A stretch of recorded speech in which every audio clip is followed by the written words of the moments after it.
to the field. From the ice to the turf, we'll break it down. Discussing every win and every loss in town. We'll talk about the Canucks and the Lions. We are your irrational fans. We are your irrational fans.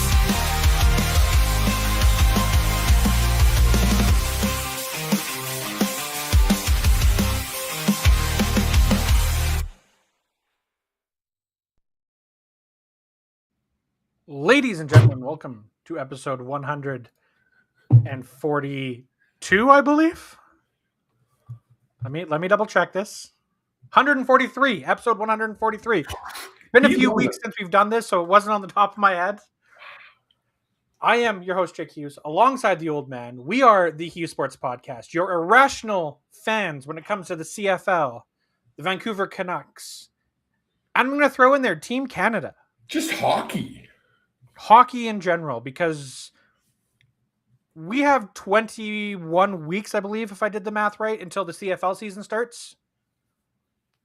And I think 19 of those weeks are with no real stakes in hockey, except for the 2-week period in which we have the Olympic hockey, because the Canucks suck. But we're going to get Gavin McKenna. We're going to get Gavin McKenna. We're going to get Gavin McKenna. Gavin McKenna. That's what we're going to get. We're going to get. Good evening, Trent. Apparently, I'm not a gentleman. And apparently, you're multiple people. Yeah, apparently. But you have to understand, this is Trent. So he's probably had a few beers. And, Calling the kettle black on this one.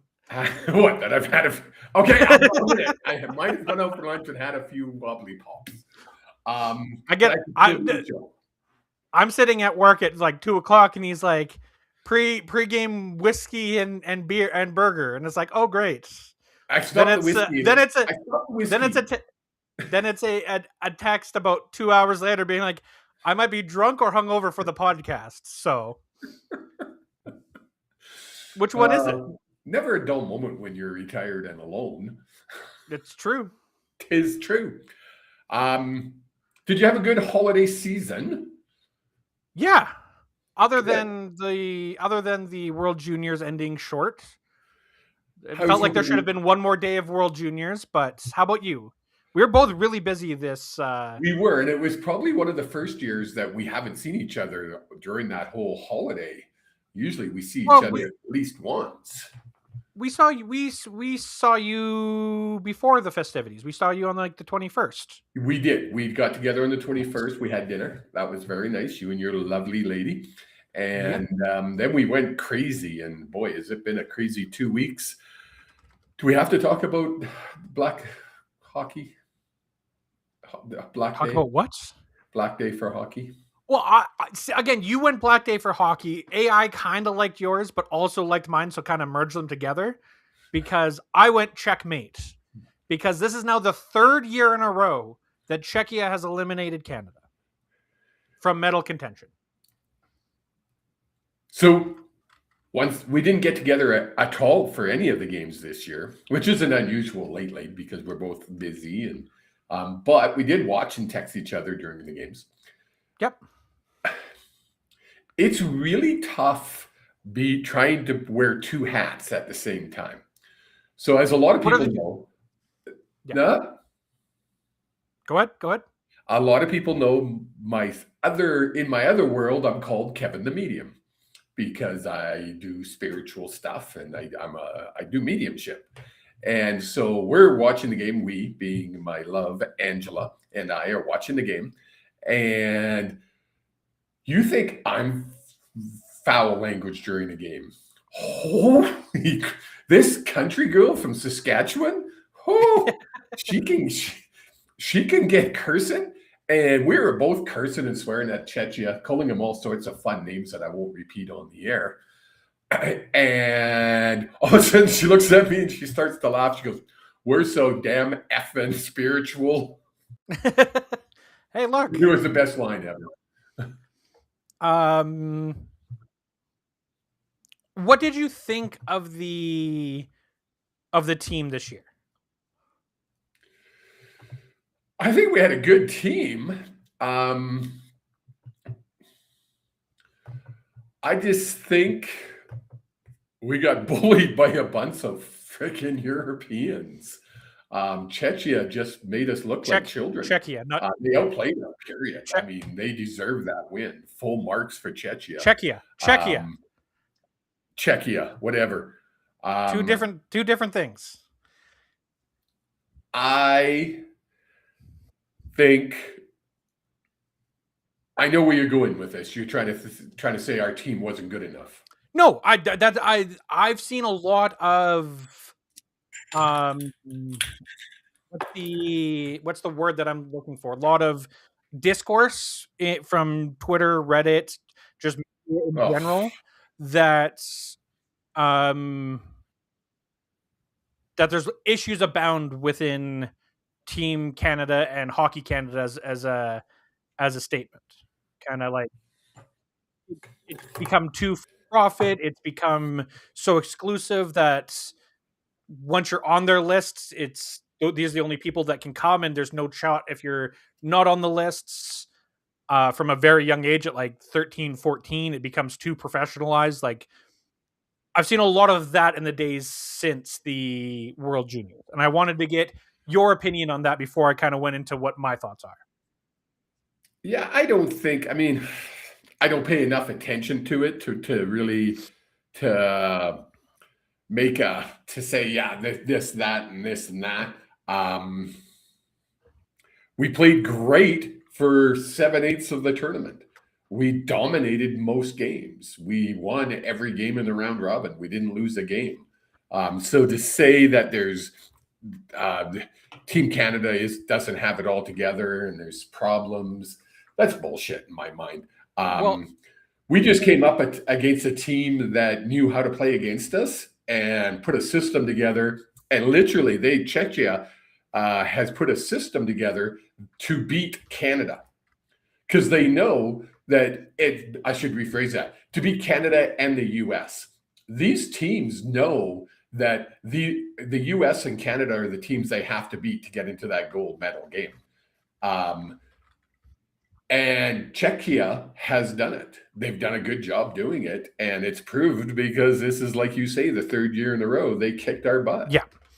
And one of the big things that people, I don't think, realize is that Team Canada had a lot of players that were too good for their teams to let come play in this tournament. Well, Macklin Celebrini is one of the top scorers in the NHL. Yes. There's no way an NHL team, and I don't care if you're playing for Sweden, if you're playing in an NHL team and you're from Sweden, you're from Finland, you're from Czechia, you're from Latvia, I don't care where you're from. If you're that good, they're not going to let you go to the juniors. Come on. There's too much of a chance, A, that you could get hurt, and B, it's going to hurt their team because you're gone for 2 weeks. Now, there's teams like the Canucks who obviously let Braden Coots go because Coots went down to the WHL because wasn't playing. Then guys like Zane Perek, who the Flames, who are really in a rebuild and they don't care if they win or lose, let go play and had a fantastic tournament. And I'm honestly super excited about that. Oh. Like for the Flames, like there was a lot of talk in Calgary because that's where we're located that, oh, maybe he's not as good as we thought, or he has bright spots. No, he just went, and we got to remember he's a 19-year-old. He's not a 23, 24-year-old. This kid is going to be a superstar.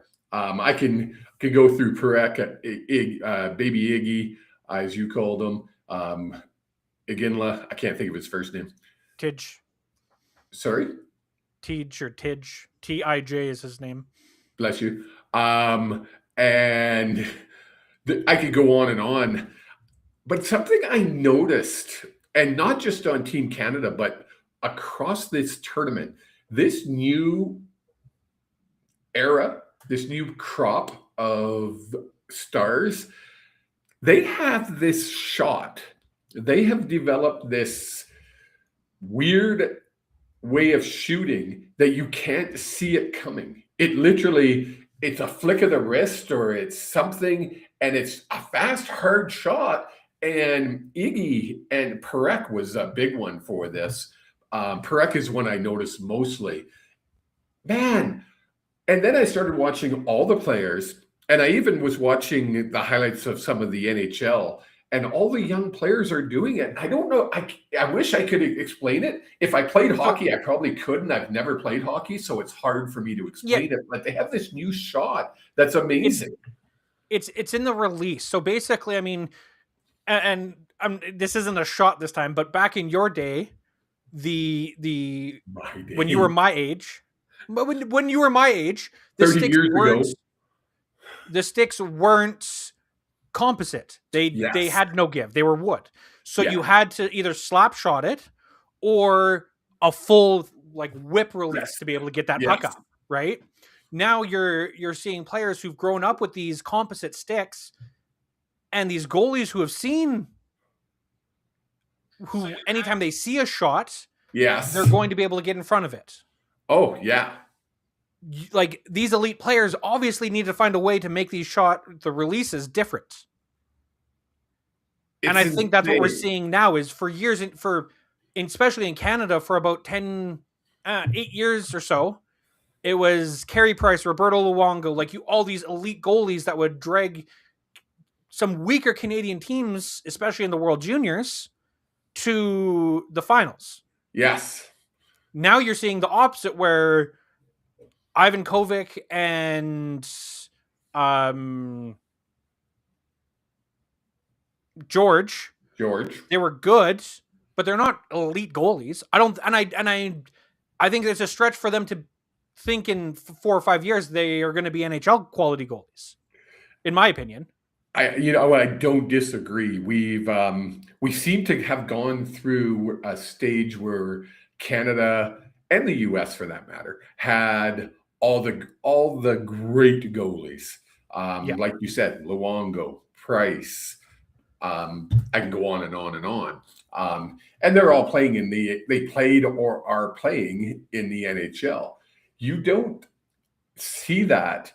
George, he's okay. The other guy, he's okay. I think Ivan Kovic can be an NHL player, but I don't think he's going to be an elite goalie. No, he'll probably be a good backup for a team. I don't see him being number one for sure. Goalies are also really hard to judge because they're players who you never heard of. They'll be drafted in the 8th round, 7th round. There's no 8th round, 7th round of a draft, and in 6 years be an elite goaltender. Yes, that's not unheard of for goaltending. Skaters, that's unheard of. Yeah, Datsuk was kind of the last one who got skipped over in a draft and then got drafted, I think, in the 8th round. Yeah, exactly. No, I think there's also a real growth from, and you were talking about, Czechia has really built themselves to be a elite hockey nation beater. They might struggle at Finland, same way. Yeah, but to me, and from my perspective, Finland, from what I remember in the World Juniors, Finland was always a competitive team, but was never able to take that next step until the last about 4 or 5 years. Exactly. And I can vividly remember that. Oh, we played Czechia. Okay, it's a cakewalk. It's a Switzerland type game. Yeah, it's a Germany type game. Now it's, we're playing Czechia. I'm probably going to be just as stressed watching them. Maybe more stressed than watching them play the United States. Oh yeah, right. I mean, we didn't even get a chance to play the U.S. this year, which was because they got kicked out in the quarterfinals. Yeah, which yay. Yay, we want to. I mean, we did better than we did in the last 2 years. At least we won a medal. We won a bronze, and yay, we should be happy. But we've said it many times on this show. You and I talk about it privately all the time. Hockey is probably one of the only sports that if you don't win gold in Canada, you lose. Did you watch the bronze medal game? I couldn't. I was at work. Yeah. Even if you were at work, would you have? honestly, it depends on what else was on TV. Yeah, exactly, But- right? And in all honesty, like if there was a decision between watching Raw where they were clearly teasing Chris Jericho returning and watching a bronze medal game, I'm probably watching something on a tease versus a third place trophy. Yeah. Now, I think that needs to be discussed, and I think that needs to be reviewed, especially with you've got Czechia, you've got Sweden, you've got Finland, you've got the United States, you've got Canada. You've got 5 teams every year that they're disappointed if they don't medal. Oh, Maybe yeah. we should start looking at the third place medal more like Finland and more like Sweden, where they're still happy they win a medal. It'll never happen in And Canada. I think it will. I think it'll have to because No. I do not see the fact like a path forward, and I've done a little bit of digging on this, a path forward for the national team to be better next year than they were this year. Well, but Jake, they lost one game the whole entire effing tournament. One game. But they looked So the no, let one me game finish. they So to say they can't be better, what do they have to go run the whole gamut? I mean, they were outstanding. They came up against a team that outplayed them one night in one circumstance. So to say Team Canada, let me finish. To say Team Canada is totally done and we should be happy winning bronze in the future is BS. No, but I think it's a realistic expectation that for 7-8 years, majority of my life, it's been gold or bust for Team Canada at the World Juniors. It has been that way since 1982, Jake. When we brought in that program, the program of excellence, I think they called it. Yeah, something of excellence. Yeah, it's been expected that we win gold medal from that point forward. Period. Hockey is our game. How many times have we said it? That's Canadian hockey. But I think the issue is with the World Juniors nowadays is other teams are catching up, but our elite talent, the Canadian elite talent, is playing in the NHL. We're too good at making superstars. True. Which is not a problem. And I'm never going to complain about that because now we get the Olympics every 4 years. We're finally going to get a best-on-best tournament. We have, not only do we have the Olympics every 4 years, in between that, we have the World Cup in between. So we have best-on-best. I'll believe that. I'll believe that when I see both of them back in 2 years apart. Yeah, it will happen. Already set. It is, but it's one of those they've tried it before and it fell apart for whatever reason. So I'm waiting for things to not fall apart. Doomsday. Sorry. Go ahead. The issue is that these Finnish teams and the Czech teams and all of them are now so globally exposed. Like they were talking about on the broadcast, Gord Miller and Mike Johnson, that there's an equal amount of players playing from Team Canada and Czechia in the CHL. Yeah. That was not the case even 3 years ago. No, it wasn't. Before COVID, that wasn't the case. But if you look at Team Canada, I don't know the exact numbers, but we had more first-round draft picks playing for our team than any other team out there. 100%. So to make the statement, Team Canada is done. And we should you literally said we should accept the fact that we're going to win bronze and be happy about that. Bullshit! Yes, because our elite players, the ones who are the best of the best, aren't playing on that team. Neither are Czechias or neither are... Yes, they are! Because they're not that elite. Well, that's my point. So if you have a team that went undefeated through the whole entire tournament except for one game... And now you're saying, wow, we suck and we're never going to win a medal again. That's not, did I say no? Yeah, I never said that. I said we need to reframe our thinking on Canada must win gold. We have to win gold. That'll never change. You're drunk if you think that. No. I'm going to connect this to the Canucks for you. Right now, you're Francesco Aquilini. We need to make the playoffs, and we need to guarantee ourselves a chance to win a Stanley because it's happened once or twice where a team snuck in at 8 and won a Stanley Cup. So we need to be able to do that. But The difference is we didn't go undefeated up until the point we lost one game. but it's a one-game tournament. Like the tournament is you lose and you're out. Exactly. Having said that, that team was still phenomenal. Phenomenal. They were phenomenal. I think I messaged you this at the beginning of the tournament. I want to have Dale Hunter on the show. I'm going to find a way to get in touch with Dale Hunter and have him on the show. Reach out. You can do it. I don't know how, because he's not on Twitter. He's not on Instagram. There's no contact information. We know somebody that knows the Hunters very well. Reach out to him. But yeah, it just always feels awkward doing that. Just do it. But because I think I want to know how much input he has on roster construction. Because I'm sure that's a good question. Because I'd love to know if that was his ideal roster or if that's Team Canada's ideal roster. I'd love to know that back and forth. Tell you it's Team Canada that he doesn't have a lot of say in it. Which is, again, probably the truth. But it's one of those things I'd love to know because it felt like Dale Hunter has... if you look at his record in the WHL, he's a fantastic juniors coach. Yes. It felt like he had a strategy that he wanted to implement that the team didn't know how to implement. And it could be just the fact, for those 7 games we won in a row. I mean, they didn't do shit. Why are you making it sound like they didn't do well? They did great up until one game. Well, no, they barely got by Latvia. They beat them. They won in an overtime. They beat them. They soundly beat the Finns. Killed them. Which, again, shocking to me, because that was the game I was like, this is the game where we're going to have all the confidence, and because it was the last game of the round robin. Killed them somehow. Yes. Struggled mightily against the Czechs and got lucky to win that one. We beat them 6-4, if you call that lucky. Okay. An empty net goal. 6-4 looks great on the... You, let's... I know you're trying to push my buttons, and I'm trying not to let you, but I am. The issue... They weren't that bad. They won 7 games in a row. I don't know how many games. I think it was 7. They won 6 games in a row. They lost their 7th. Okay. So no, they won 5. No, they won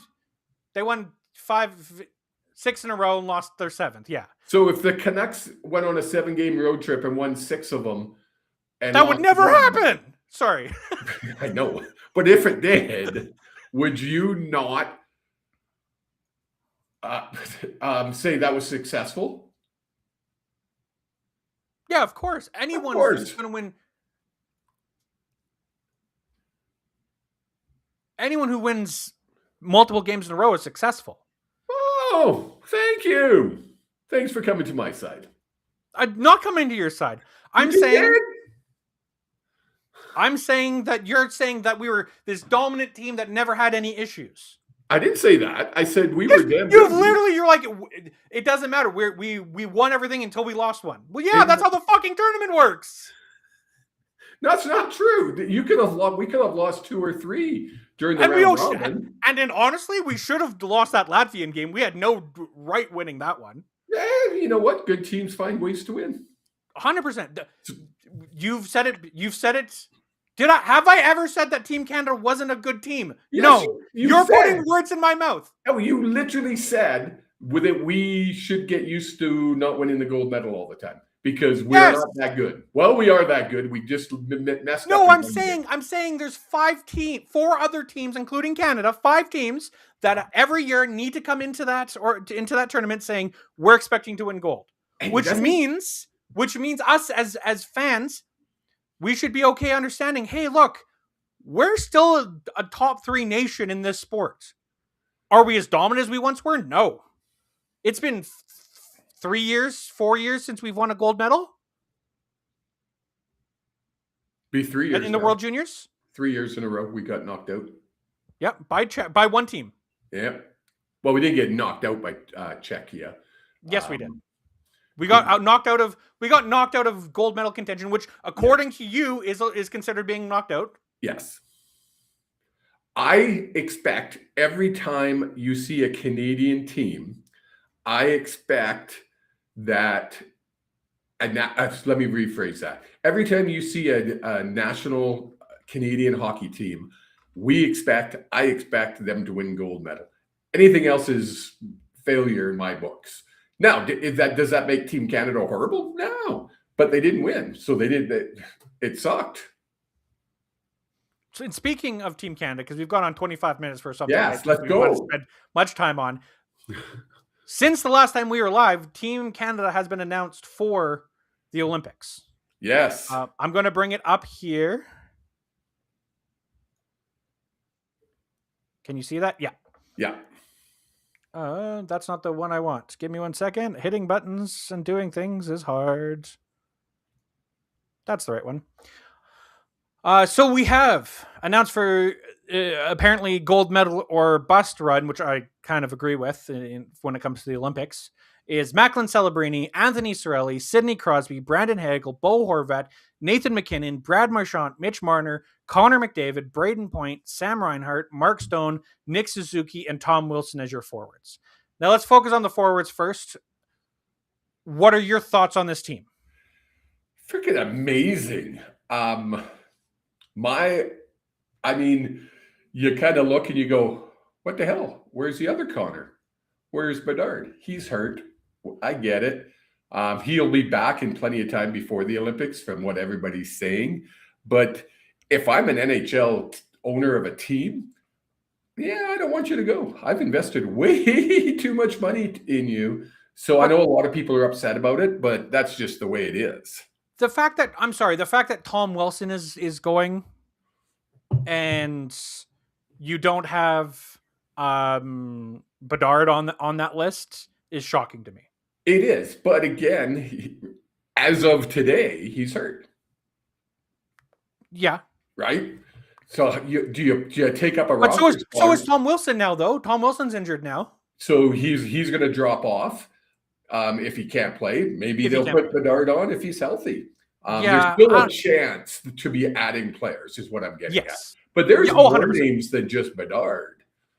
Oh, 100%. There's a handful of different names. In defense, there's one big omission that I want to talk about. So let's get to the defense. Because we have Drew Doughty, Thomas Hartley, Cale Makar, Josh Morrissey, Colton Parayko, Travis Sanheim, Shea Theodore, and Devin Taves. Yeah. The one name on that list that I don't think will actually be going, last I heard was Devin Taves' wife is pregnant and is due in February. And if the baby isn't born by the time they have to leave, he's basically said that he's not going. Oh, wow. His wife, his kid being born is more important than the Olympics. Good. Which A, makes sense. B, also weird to hear. It's one of those things that I wouldn't be surprised if he was like, yeah, I'm having a kid and instead I'm at the Olympics. Yeah. Right. Right. Like it's one of those things. So, the defenseman snub to me is Matthew Schaefer, the standout on the Islanders. Did you see the interview with Schaefer? No. I think it was with Schaefer. And he basically said, I guess I didn't do enough. Which I guess is he's young. He's super, super young. Oh, yeah. But he'll get to play in 2 or 3 more Olympics in his career, as long as the players continue to go. But the fact that he's not on this list and someone, and I mean, no disrespect to this, but someone like Shea Theodore who's it's great shocking. in his own rights, but not at the level of Matthew Schaefer. Yeah. Who also is going to be here for 3 more Olympic cycles, who could be your captain in a future Olympic cycle. Right. Bring him in while you have a Drew Doughty, someone who's been there, done that. It's insane. I'm shocked. And then goalies. But as before we go to goalies, because as I had talked to on the Rod Peterson show when I go on there every Thursday and Friday, you guys want to see me in a different role, jump on the Rod Peterson show, 10 a.m. till noon. I'm there from 10 a.m. till 10:40, I think it is, Mountain Time. Anyways, as I said on there, I would hate to be the person that makes these picks because no matter what, you got it wrong. There's always going to be us, media, and fans that are saying, boo. Well, even Trent puts down here, what about Sam Bennett? Yeah? Yes. I don't I don't think he deserves to be there. I understand people who do. There's a lot of people who I think Sam Bennett is very lucky in his position. But I think he's a great player. I just don't think he's an elite player. I also don't think Tom Wilson's an elite player, but he's going on the tournament anyways. So, but isn't it great that we don't have to make those picks and somebody else does, and we can sit back and think about it? Oh, 100%. All right. Goalies. Let's talk about goalies, because I think this is going to be a point of contention for a lot of people. Or not a point of contention, maybe a point of concern for this team. Concern. Definitely, because who else are you going to pick? Jordan Binnington, Darcy Kemper, and Logan Thompson. Who else are you going to pick? Yeah. Name another Canadian goaltender. Colin Blackwood and Scott Wedgwood, the two guys who are playing in Colorado and who are the best tandem in the NHL right now.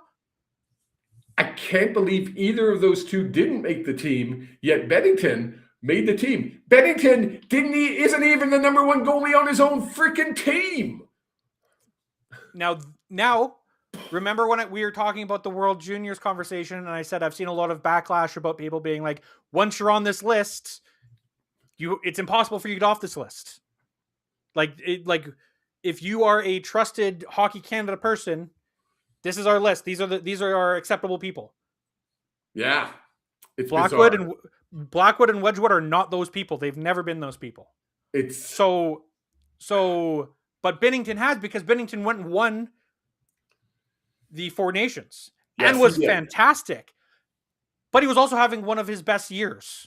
He's not having his best year now. Thus, he's not even this first string freaking goalie on his own team. Like, come on. How do you pick a backup goalie?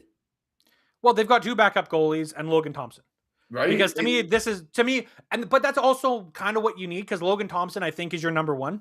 Do you think he'll play the majority of your games? I think he plays all but one game. You think so? I hope so. And the only reason I think, and I have to double check the schedule, I think there's one or two back-to-backs. Oh, okay. In like the round robin stage, and I think those might be the games the back-to-back they're not going to do. So, unless it's a must-win. Every time they come out with the Team Canada, there's going to be controversy of who didn't make it. Why is this guy on there, not this guy? There's always going to be that. I look at it, and except for the goalies, I'm quite comfortable with our team. When you can get Celebrini, Cirelli, Crosby, Hagel, Horvat, McKinnon, Marchand, Marner, McDavid, all on the same team, they're going to be hard. You're going to have to be a freaking, play your best game ever to beat those forwards. My only issue is you've got someone like Mark Stone, Tom Wilson, Brad Marchand. Those are players who are getting older. Yep, those are your fourth liners, or you could be even third liners. But do we need, my point of view is, in a tournament like this, do we still need that hard, grizzled veteran players as a fourth line? Yeah, you do, because I get you need them for the locker room, and I understand bringing one of them. Yeah, but I don't think you need to bring three of them. No, I don't have any. I look at those players, and I recognize almost every single one, which is amazing to me because I don't follow all the teams like you do. No, 100%.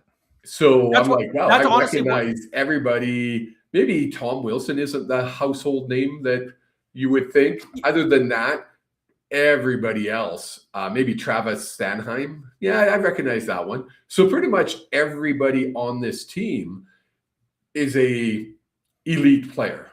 Could you have chosen different elite players?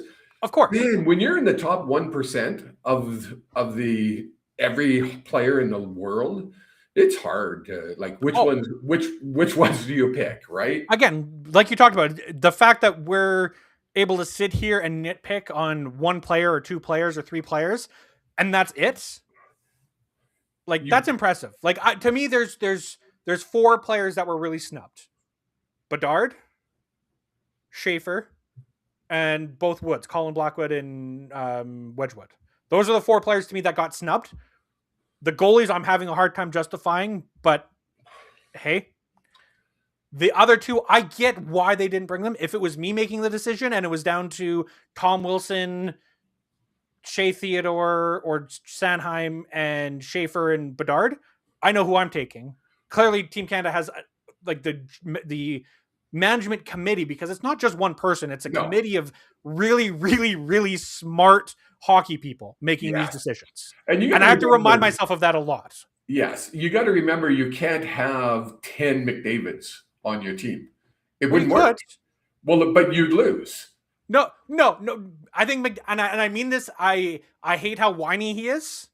I think if you had the ability to copy one player, and I'd feel confident that would be able to play offense, defense, and actually pass the puck and shoot the puck, Connor McDavid's that guy. Now, you need to have a well-rounded team is what I'm getting at. So you can't have all your, you have to have those grinders in the corner. McDavid isn't a grinder in the corner. He's going to point and go, ew. He's hitting me too hard. Oh, my God. Stop. And that's not hockey. I understand what you're saying. I don't think you need the fourth line grinders like you used to. I still think you do. So, but then there's but then you also look at team for the United States, and you've got players like Brady Tkachuk and Matthew Tkachuk, who are those grimy type of players, like a Brad Marchand, but have the skill of a Macklin Celebrini and a Bo Horvat and a Brandon Hagel, right? Like, it's hard because we don't have that combination player anymore. That was Brad Marchand 4 or 5 years ago, as much as I hate to admit it. Right? Anything? Oh, I was going to say anything else in the world of the Olympics, but yes. Because, oh boy, we talked about this. I think it was the last few episodes we had before what ended up being a 2-week break. But the Olympic ice issues, what's the latest that's happening? Because you're the one following this a lot closer than me. Yeah. So Milano Santa Giulia, that's the rink. The main venue. IIHF President Luke Tardif recently admitted that while parts of the arena might not be 100% finished, the playing surface, dressing rooms, and practice rinks will be fully operational. But then they go on to say, well, to make sure it opens on time, we had planned to have 16,000 seats. Yeah, we're going to have under 12,000 seats. It's Is this the only ice hockey rink, or are there two? Well, the temporary facility is already ahead of the main arena and has been hosting test events recently, and that's the Milano Row. Okay, so they're having a temporary. So they do have two rinks. They have two rinks now. I don't think the secondary venue can live up to the standards of the NHL with the dressing rooms or the ice service, everything else. Well, they do have to meet IIHF standards, which are very, there are certain standards they have to meet for those. And the IIHF is very strict on them. Because the NHL players are returning to the Olympics this year, the league is being very strict. NHL experts are traveling to Milan this week, starting January 9th, for a final test event to ensure the ice is safe. They already know the ice is going to be 3 feet shorter than what they had thought it was supposed to be, which just amazes me. I just don't understand how that can happen. Yeah. From everything I've read, and I did do a deep dive over lunch today, and everything points to, it's going to happen. It's going to go ahead. It just won't be the shiny new object that we're used to. And the camera is probably not going to show you outside because it's not finished. To me, as long as the ice is playable and we get a best on best tournament, for the most part, because there is no Russia, which always sucks. And I wish that they could come, but I understand the political climate and everything. Because I think that Russian team would be a very scary team when it comes to players size. I mean, all the big nations are going to be pretty impressive. Well, again, you've named 5 nations that are going to, that kind of carries forward into the Olympics as well. I'm really interested to see how the Czech Olympic team is going to fare versus their juniors? Because clearly they're on the up and up, but is it translating to the NHL level? Yeah, I don't know if it has yet. That's going to be a team to watch. I mean, Sweden's going to have a good team. Finland always has a good team, of course. The U.S., America. Canada, Germany. Germany can surprise a lot of. Draisaitl alone can carry a middling team to medal contention. So I'm super excited. I'm going to be actually traveling when the Olympics are on. But I'll have Wi-Fi the whole time, except when we're on the cruise. But I think I'll watch pretty much every Canadian game. Obviously, I'll find a spot and wear my Canada jersey proudly. I think I might even buy a new one. What have you seen the new Canada jerseys? Well, I've seen like their hoodies and whatnot. They look pretty cool. I haven't actually paid attention to the jersey yet. But there's a lot you're about to show us. There is a lot of people who don't love them. Oh. Give me a second. Why are you? I don't care about reading an article. I want to see a picture. Stupid. If you type into Google picture of the Team Canada jersey. Yeah, thanks. You're so helpful. I'm always teaching this kid new tricks, people. That's a 2022 one. I want the 2026 one. Oh my goodness. It's hurting. It's painful some days, folks. It's painful. What's your prediction for, we'll have lots of time before the Olympics. What's your prediction for the Olympics? Where does Team Canada finish? I think this is a cop-out statement. But here are the jerseys, or the one jersey. Oh, I love the red and black. The only thing I don't like, and you can see it here, and I'm going to zoom in. The stripes don't go all the way around on any part of the arm or the jersey. Oh, yeah. The stripes stop here, and on the jersey, they stop like here on the backside. Oh, really? They don't go all the way around. I love that logo, though. That's cool. I love this logo. Yeah. I'll be getting myself one of those. It is a cop-out answer, but I think it all comes down to our goaltending. If we get average or better goaltending for the tournament, I think we win gold. If we get worse than average goaltending, so anything below 9-10 save percentage, I think we are lucky to medal. I agree. It is going to come down to goaltending. I think defensively, like defensive players we have are very strong. Yes. I think our offensive players probably one of the strongest in the world. Yeah. My only concern is goaltending. Yeah, I agree. And unfortunately, goaltending can make or break you. Exactly. We need a goaltender to shine. That's for sure. Similar to Bennington did in the Four Nations. Yep. Right. He won us that tournament. Literally. 100%. Like some of the saves he made, you were just like, "What?" The overtime game for the, I don't know if it was gold or for the championship. I think it was for the final game. I think it was gold.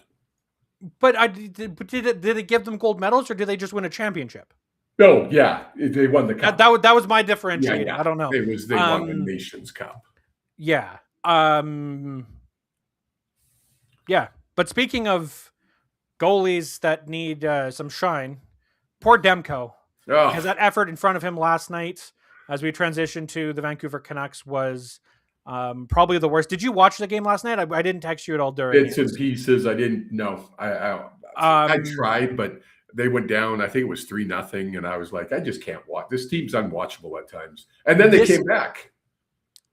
So this was the first game that I could see the veterans kind of just not caring. Yeah. And I made a comment about it to D, and I was like, even Shorthouse doesn't feel as engaged. Like Shorthouse and Tomlinson were talking more about the side project, which is great. I love that. At least it's entertaining, and they're trying to make energy because there's not a lot of energy when the Canucks are playing right now. And we might have lost the old man. But the effort that was in front of the goaltending on the defensive end was abysmal. There was just no effort whatsoever when it came to the defensive zone. And medium effort in the offensive zone. Obviously, it's easier to play offense than it is defense because you have to actually try on defense.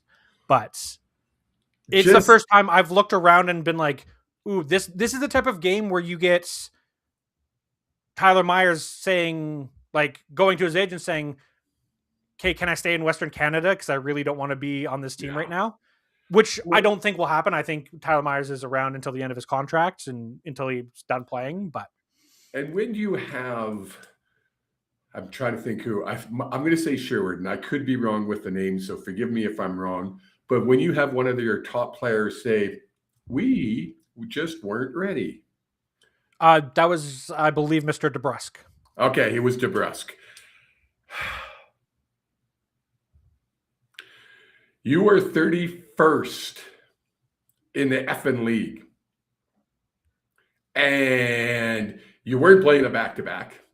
You literally had a day off. Well, you had a practice day. You were literally starting a 6-game road trip with multiple days off. Yes. And the fact that you had that type of efforts is amazing.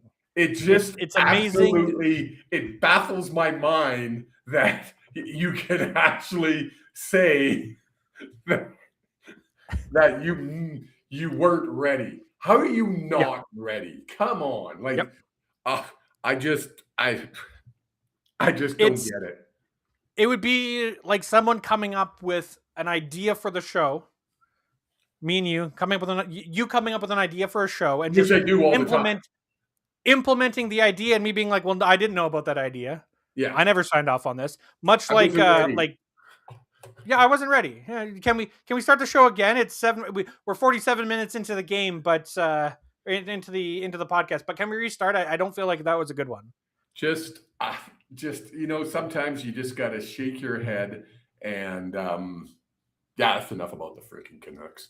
I'm on Team Tank. We've been having fun on Twitter. If you guys aren't following us on Twitter, follow us on Twitter. I'm old man. What am I? Old man something? Can you stop throwing things around? What am I on Twitter? I don't even know. Old man HSP old man. Yeah. Or just look up Kevin Hughes. And follow us on Twitter because we've been having some fun with, what is it? Sea of Red, the podcast that covers the Calgary Flames here. We've been having fun. They're on Team Tank Calgary. Of course, Jake and I are on Team Tank Canucks.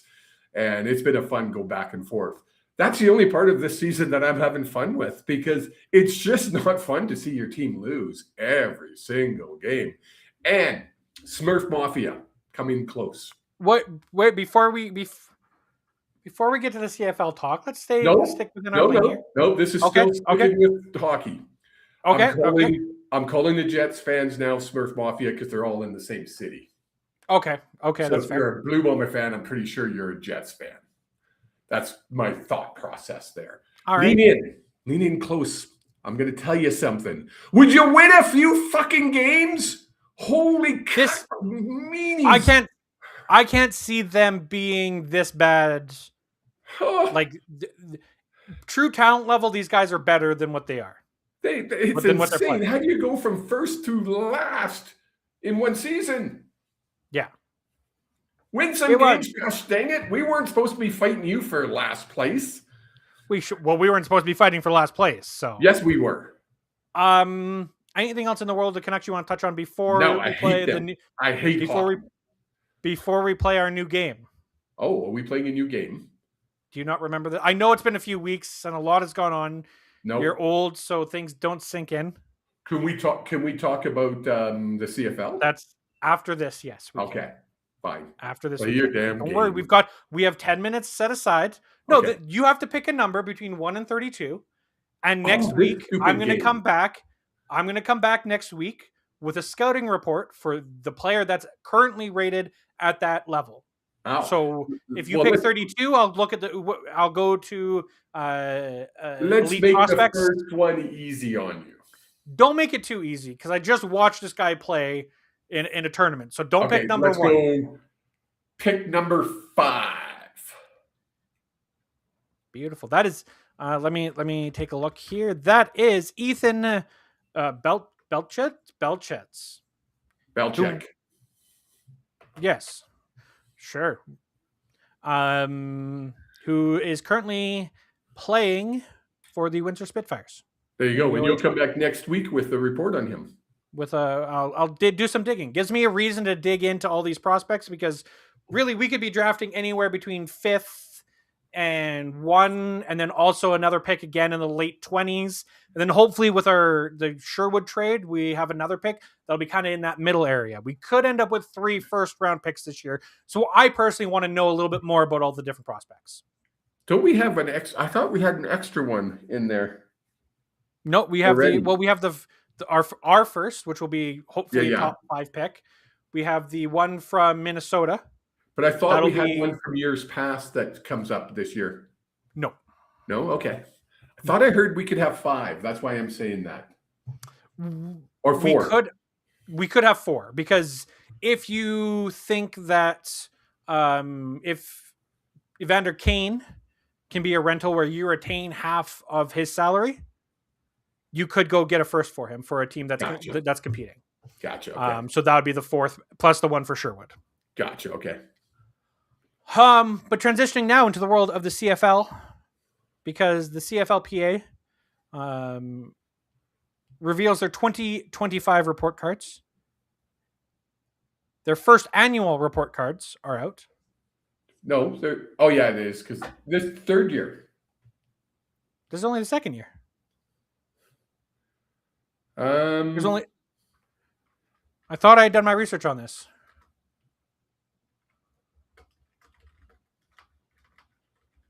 I thought last year was their first year. For some reason, I read somewhere that it was the 3rd year, but I could be wrong. Anyway, don't matter. Yeah. The 2025 report cards are out. This is honestly, and I'm waiting for everything. This is my first time going through it all. How do you want to go through this? Do you want to go team by team? Well, do you want to talk about it as a collective, or do you want to just focus on a couple teams a week until we get through them all? I think what we'll do is let's talk about the collective overall. Okay. So they do have an average on each rating for each team? Yes. Or for not each team, sorry, an average for each category based off of each team? Yes. So but then they got an overall grade for the team, and that's what more we should look at today. I don't see that on their website. I have it here. It's with grades across 10 categories, average grade aggregate scores. The CFL's 9 team ranks as follows. So the number 1 team is. So what are the 10? Do you have all of them in front of you? Because I do, just so that way people know what they're basing it off of. Coach. Yeah. So they have the coaching staff, football operations, ownership and business operations, facility and equipment, therapy and medical staff, strength and conditioning, nutrition. Oops, sorry. I hate when sites do that. Where was I? Nutrition and diet, team travel, training camp, and treatment of families. Yeah, and it was a 78-question survey that was distributed to all players on CFL rosters, whether that's active, practice, or injured reserve. Exactly. So 300. This is based off of 381 players, which is down from last year. 400 and some odd last year. So 20 plus off. Let me just go back because that's actually an important figure. 495 was last year. Yes. So over 100 less. Yes, which surprised me. 114 players didn't. However, it was a 20-question difference between last year and this year. Exactly. So is it too long? Who knows? That's a different. That's a question for someone else. So ranking from bottom to top. the worst team rated by their own players, BC Lions. Yep. Number 8 is Montreal Alouettes. Sorry, let's go back. BC Lions received a C. Last year, they got a C minus. So improvement. Yeah. Montreal Alouettes, they got a C this year. Last year, they got a C plus. Okay. Calgary Stampeders is in 6 with a C plus compared to a C minus last year.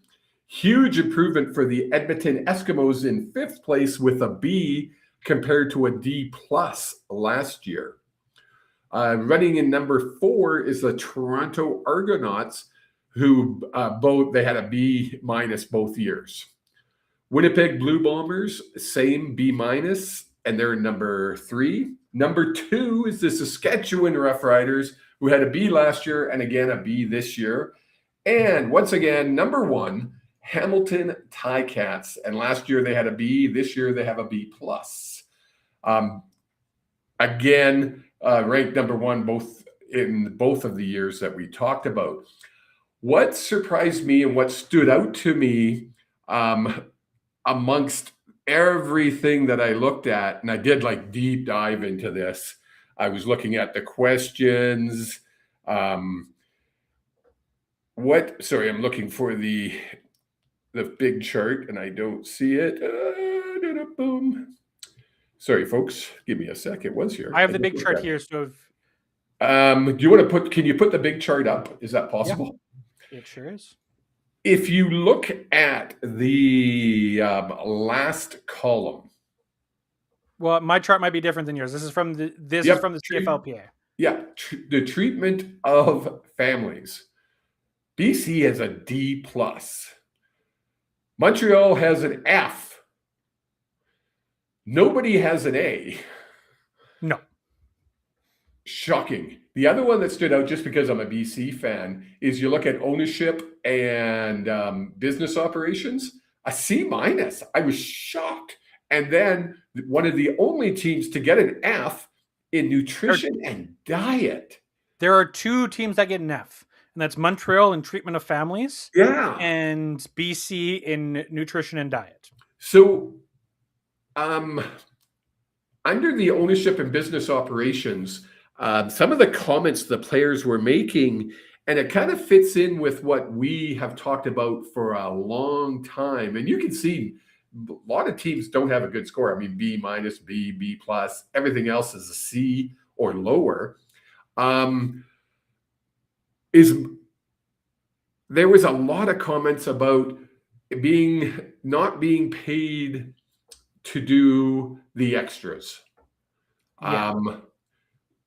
And I was shocked because I'm like, paid to do the extras. What are you talking about? And then I did more of a deep dive. And yeah, when they go out and they have to travel, especially in BC, and you're traveling up north to do a press thing up north for the BC Lions, they're not even covering their travel. Yeah, which is ridiculous. Sad. And they're being paid very low for what they members continue to raise concerns about accessibility and opportunity for non-football related services, including appearance money. These are contractually obligated items in some cases and not being consistently delivered. Yeah, Jay, Cave, for the show, I want you to drive up to Fort McLeod. No, what's the Fort one up McMurray? north? Fort McMurray. And we're going to do a live show up in Fort McMurray, and you're covering all the expenses yourself. I'm going to stay at home. No, thanks. Right? But it's not that simple because it's no thanks. You have to. You don't get a choice. Well, but in that contractually obligated thing also is you need to pay me to do that. But we'll pay you later. Yeah, and the thing is, they're not being paid. I was shocked that BC, I mean, we have so much respect for the ownership of the BC Lions, and to see some of the comments, especially around nutrition, like the team's not being fed properly. That's so there are general comments from the players that they post, and I wonder the one here for BC is I think the one that kind of brings down ownership and down the most. While appearances are paid, we are extremely under the market rate and not paid for travel time. It's insane. Like, you got to think about it. Like, okay, you're in Toronto and your only real market is Toronto and like the greater Toronto area. Yes. You're Saskatchewan. Your entire province. Like, you're driving and I know for 6 hours sometimes. Well, they not even that. They might even fly you out because you've got to go do an appearance in. You have one in Regina, and then you've got one in Moose Jaw or in Prince Albert.